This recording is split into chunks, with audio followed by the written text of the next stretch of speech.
Today I'm going to show you how I like to start a sketchbook. I'm a big Moleskine fan, and I just happened to pick up the last one in the store. First things first, take that plastic off and remove the paper wrap.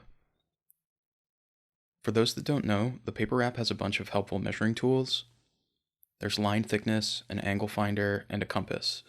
So if you want to make a 5-inch diameter circle, put a pin in this end, find 5 inches on the other side with your pen or pencil, and swing it around. So I'm going to cut these up to keep. Next, I'll crack the spine a little bit so the front and back lay flat.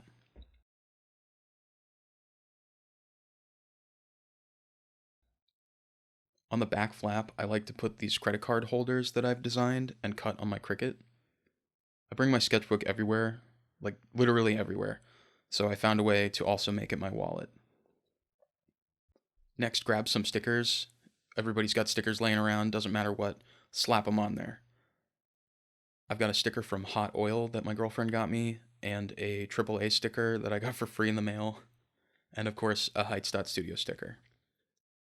Stickers act as an abstract timeline, sort of collage of things that you acquire and stick on during the time using the sketchbook. It also makes it a little less precious. In the back flap, I'm going to stuff the measuring tools. I'm going to stuff some receipts and random things as well as the measuring tools because it's going to happen at some point, so I'm just going to rip that band-aid off now. So now I've got my sketchbook finished. It's got stickers, the spine's cracked, I've stuffed some random things in the back. It's feeling a little less precious now, so it's time to move on to the dreaded first blank page.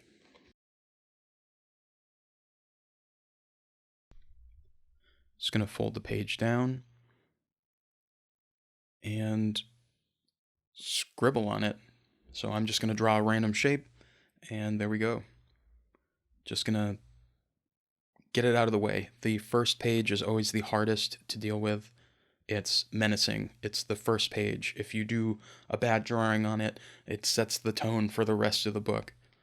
None of these things are true. Just draw something, anything, a shape, and fill it in with something.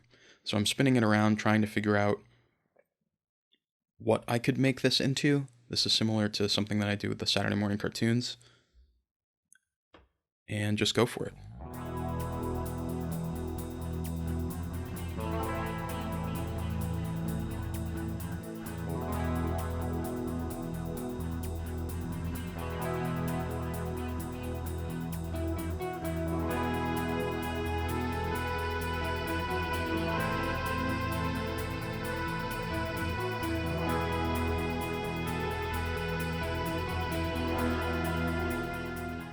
So that's that. That's what I came up with. I did a little bit more detail off screen. And this was made with Micron pens. Usually I scribble around in my sketchbook with Bic Atlantis pens. I like the way they write. They're a little smudgy. They're non-archival. And I also don't date things as well as I should. So at least dating the first page, I know when this sketchbook started. And I can kind of guess as I go along, as long as I date things in there. So I want to get better about that, just so I can look back and have better recollection. And maybe think about preserving my work a little bit better. Ink from the Bic pens might fade yellow. Who knows what's going to happen to those over time. And, that's not an effect I'm looking for. So taking better care of my drawing practice as well as drawing documentation. That's that. First sketch done. A whole lot more to go. I think I usually, at the rate that I sketch these days, I go through about one of these a year. I'd like to bump that up just so that I'm drawing more constantly. I don't think of them as finished products, so I don't ever intend to send the sketchbook off to a gallery as a finished work. It's practice, and that's not precious.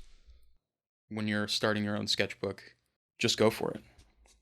Just draw anything. I have so many little doodles that I go back through and look and think, oh, I could expand on that.